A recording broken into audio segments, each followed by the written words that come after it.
اللهم صل وسلم وبارك على سيدنا محمد وعلى اله وصحبه اجمعين. معكم ولاء، ودي قناه كيكات وحلويات. النهارده هنعمل عروض وهنعمل كده حاجه مختلفه، بما ان انا بحب اجرب وبحب يعني اشوف لو حطيت ده على ده هيعمل ايه.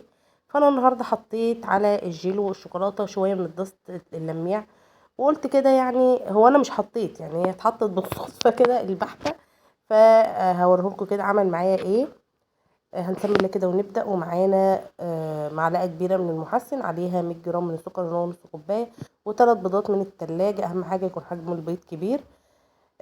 ورشة الفانيليا طبعا ما ننساهاش، أو معلقة الخل، ونضربهم لحد ما قوامهم يبقى كريمي. طبعا لازم نضربهم على أعلى سرعة في العجان أو في المضرب. والطريقة دي قلنا اللي هي بطريقة الفصل دي ممكن نشتغل بيها في المضرب، وهتبقى حلوة جدا وهتطلع لك القوام مرتفع. طبعا احنا بنضرب لغاية ما القوام يبقى كريمي كده. يا جماعة انا بستعمل بيكنج باودر، مش اي حاجة تانية. يعني انا بحب البيكنج باودر، مع ان في ناس بتقولك بيغمق الكيك وبيغمق الاسبونج. لا، انا هوريكم ان هو تحفة وجميل وبيدي ارتفاع كويس وسعره كويس. انا بجيب العلبة ب40 جنيه، بتقعد معايا شوية كتار. الكيس اللي هو الكيك شيف دوت، يعني انا جبته وجربته وحسيت ان ده زي ده. يعني انا ممكن اعمل لكم سبونج واحد بده وواحد بده، بالبيكنج باودر، واحد بكيك شيف، وهتلاقوه هو نفس الارتفاع ونفس اللون ونفس كل حاجة. عشان بس محدش يغلب نفسه يقول ده احسن من ده، لا والله هو. وبرده يعني احسن حاجة تجربي بنفسك كل حاجة. اي معلومة اي حد بيقولها جربي بنفسك حتى لو في كمية قليلة. بصوا احنا طبعا يعني شغلنا العجان بتاعنا على اعلى سرعه. قلنا ضربنا 3 بيضات مع معلقه كبيره من المحسن و100 جرام من السكر ورشه الفانيليا. ضربناه لغايه ما قوامهم بقى كريم، ونزلنا عليهم بالميه المتلجه اللي هي 200 جرام ميه متلجه. وطبعا لازم نحطها شويه بشويه لغايه ما نخلص الكميه كلها، وقلنا عشان نحافظ على الفوم. وبعد كده نشغل الفرن بتاعتنا على درجه حراره 200، ونبتدي بقى نوطي العجان بتاعنا. اول ما الميه تختفي وترجع تتماسك تاني، الفوم بتاعنا يرجع يتماسك، نبتدي نحط معلقه معلقه من الدقيق لغايه ما نخلص الكميه كلها. وبعد كده بنجيب الصاج بتاعنا ونفرد فيه الكميه كلها، وهنعمل السبونج الشوكولاته بنفس الطريقه بالظبط. بس الفرق ان انا بعد ما بوقف العجان في المرحله دي بحط معلقتين الكاكاو، وطبعا بضربهم كويس. وطبعا مرحلة الضرب في المرحلة دي لو في بواقي دقيق او اي حاجة موجودة في القاع او في الجناب من الدقيق بتعمل فراغات وبتخلي الاسبونج بيبقى فيه فراغات. فده يعني عشان تحافظي على ارتفاع الاسبونج ومفهوش فراغات، وما يبقاش يعني تحس ان هو فيه زي ما يكون كتل كده مش دايبة كويس. لو انت مش مقلبة كويس. طبعا كل مره بفرد لكم الصاج اللي هو الابيض، فالمره دي قلت هعمل لكم اللي هو الشوكولاته. بصوا بقى الاسبونج بتاعي بعد ما اتخبز على درجه حراره 200، وشغلت طبعا الفرن من فوق لتحت وسبته حوالي 13 دقيقه. طبعا احنا بناخد اقل من نص الصاج كده، وده للستيريس رول. بصوا اهو ابيض وزي الفل زي الفل، مفيش اي مشكله. على فكره قلت لكم على كذا حاجه، بما ان احنا يعني بنتكلم في التوفير، يعني حاجات ممكن تخزنوا بيها الباميه والملوخيه والحاجات اللي طلبت مني. محدش قال رايه يا جماعه. ليه ما بتقوليش رايكم كده عشان اشوف ان كنت انا صح ولا غلط؟ ولو حد عنده معلومه تانية غير اللي انا قلتها يقول لي. لو انتوا عايزين يعني اي حاجه تيجي قدامي اقولها لكم، يعني شجعوني كده يا جماعه، حسسوني ان انا يعني مش بكلم نفسي. وفين اللايك اللي على طول دايما منسيه فيه؟ يا ريت تدعموني كده. انا فاضل لي تكه واحده بس يا جماعه عشان افعل قناتي. واقفوا جنبي كده الله يكرمكم. عشان ايه؟ انا والله بجد محتاجه ان القناه تتفعل علشان اخد القرار بتاع ان انا اقعد من شغلي. بصوا النهارده هنعمل حاجه جديده بقى، بما اننا يعني بنتكلم في التوفير. آم، احنا ممكن نعمل من الصاج اللي هو ازيد من النص، يعني ده ازيد من النص، حاجات بسيطه. انا طبعا بنطلع منه تورتايه مقاس 18، وبيفضل عندي بواقي من الكيك كده. طبعا انا عشان عندي نونه صغيره بتفضل رايحه جايه، بديها حته كل ما تجيلي كده تشد في رجليا اروح مديها ايه، حته من السبونج كده عشان ايه تبعد عني شويه وانا بشتغل. فلقيت عندي اتجمع شويه حلوين يعني، ومحدش راضي ياكلهم. فقلت خلاص بقى انا بعد كده يعني مش هركنه، لان هم كده كده بياكلوا من السيريس رول لما بيبقى جاتوه كده في التلاجة، هم بيحبوه يعني. فانا بعمل بزياده. فاللي هو البواقي دي، وانا ما بطلعش قبات ومش بعمل يعني حاجات زي كده، فقلت يعني استغلها كده يا جماعه في الطبقات، يعني اكيد هتوفر معايا. وفرت فعلا، وفرت في التورتايه الفانيليا طبقه، ووفرت لي في التورتايه الشوكولاته طبقه. تمام. يعني انا خدت طبقه من دي وطبقه من دي، وفرتهم لي زي ما انتم شايفين كده. دي الطبقه اللي انا راكناها على جنب اللي هي بتاعه الفانيليا دي، بما ان يعني لو في حد بيشتغل بنفس طريقتي دي هيوفر معاه، لا هيتوفر معاه كويس كمان والله. يعني انت لما تطلعي بدل تورتيتين يعتبر تورتيتين ونص، حلو قوي، وازيد من النص لان هما طبقتين مش طبقه ونص، يعني فاهميني؟ عشان طبعا التورتيه بتطلع طبق 3 طبقات. فانت هيطلع لك من كل يعني من الفانيليا تورتايه طبقه، ومن الشوكولاته طبقه. فده حاجه كويسه برضو في بما اننا بنتكلم ان احنا عايزين نوفر. دي كده كأول تورتايه طبعا معايا.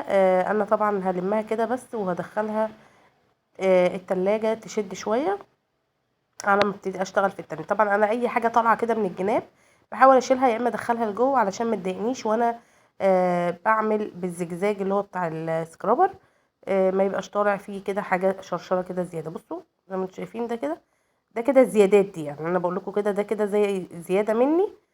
فانا هبتدي اعمل زي ما انتم شايفين، احاول اكمل النص ده عشان تديني يعني طبقة من الفانيليا، وطبقة يعني جزء نص طبقة يعني من الفانيليا، ونص الطبقة التانية من الشوكولاتة، علشان اوريكم يعني ده ممكن يوفر معانا ايه. الموضوع ده هينفع جدا للناس اللي بادئه جديد، لان هم بصراحة بيبقوا يعني باصين لتوفير من كل حاجة، يعني هم اولى بكل حاجة بصراحة في ظل الغلا اللي احنا فيه ده. احنا كده عملنا اول طبقة ودي تاني طبقة زي ما انتم شايفين. طبعا بس انا بزود كريمة شوية عشان كنت حاسة ان الحتة دي قليلة بس. ودي كده الطبقة التانية، فكده هيبقى التورتيه دي واقفة على طبقة واحدة، وكده يبقى احنا يعتبر عاملين من الصاجين دست الجاتوه اللي هو نص ونص، والتورتيتين والنص دول. بعد ما جلستهم بقى لقيت حد بيكلمني ان هو عايز تورتيتين بس نص ونص. يعني انا قلت اجلسهم بصراحة، يعني كنت هعملهم كده، ما كانش لسه مطلوب مني شغل. انتوا عارفين ان انا يعني ايه بحاول اعمل شغل واركنه علشان لما وانا راجعه من الشغل وحد يطلب مني حاجه اقفل على طول في الشغل. فانا قسمتهم كده نصين وحطيت دي مكان دي ودي مكان دي زي ما انتوا شايفين يعني بكل سهوله. انا طبعا ايه بحاول اسندها كويس عشان ما تقعش مني. فجبت كده زي ما انتوا شايفين والله وزي الفل الحمد لله. ولما جلستهم اللي هو التجليس الاخير يعني الفينش الاخير، ولا كأنك قسماهم. يعني بصوا الاتنين طول يعني ارتفاع واحد وقد بعض والحمد لله. والله انا بحب اجهز دايما شغل قبلها، حتى لو مش مطلوب مني. والله بيجي لي ساعات وانا في الشغل كده مكالمه، معلش انا عايزه النهارده تورتايه العرض اللي هو ب100 او العرض ب150. فطبعا مش هقف بقى اعملها عشان ما اكسلش يعني.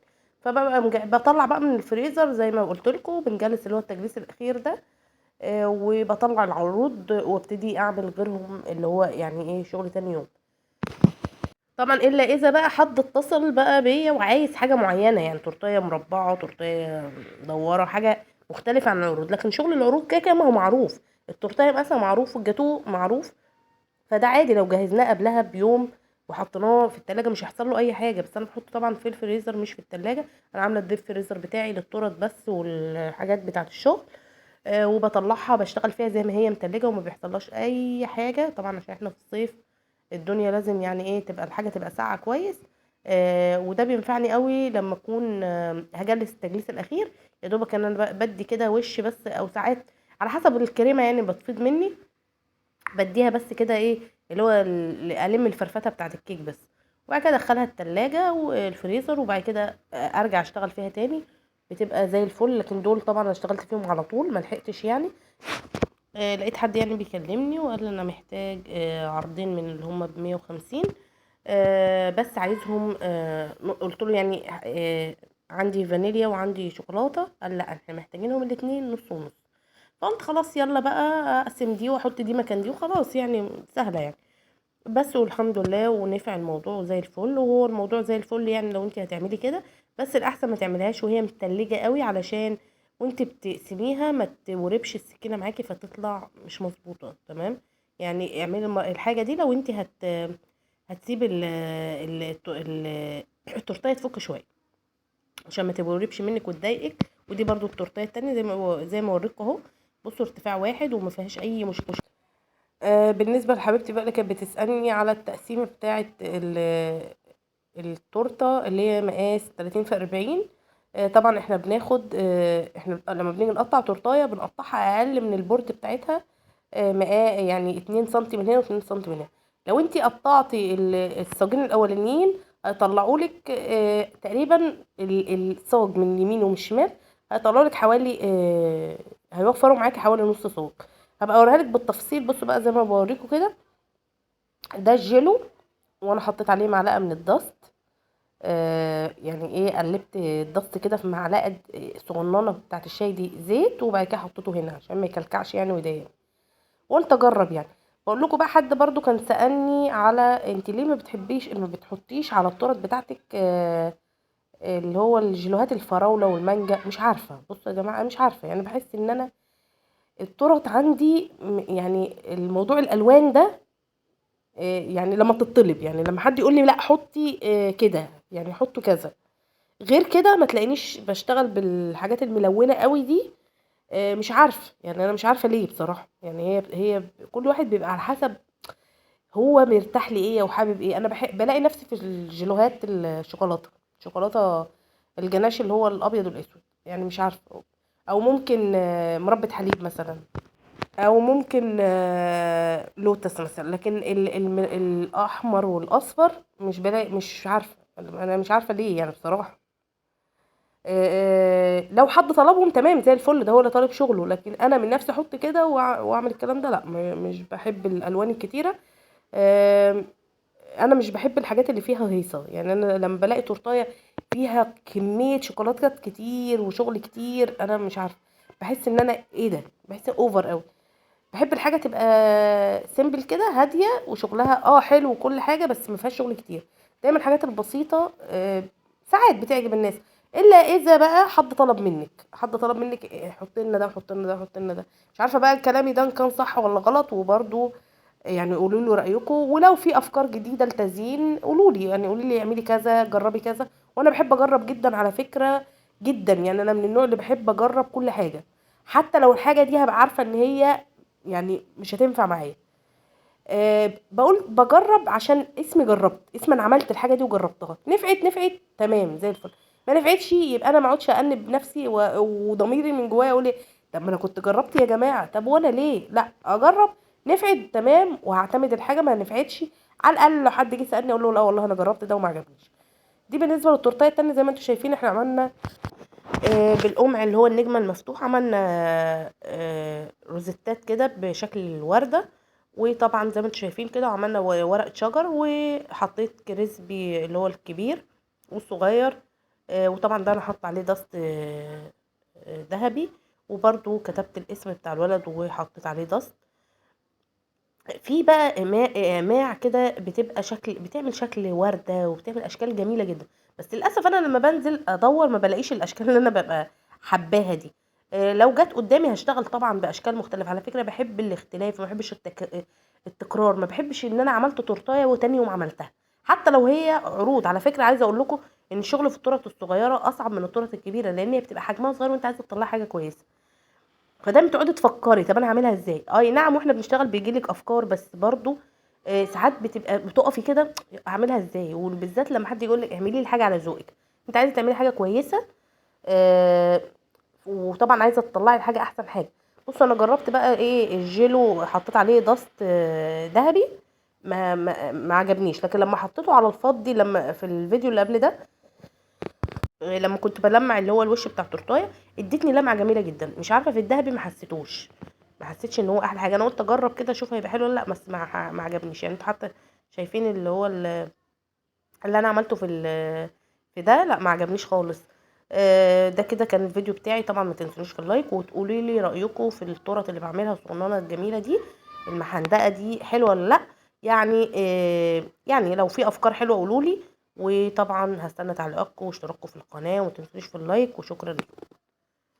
وطبعا قولوا لي برضو على الدست اللي بيلمع الجميل ده شكله حلو ولا لا.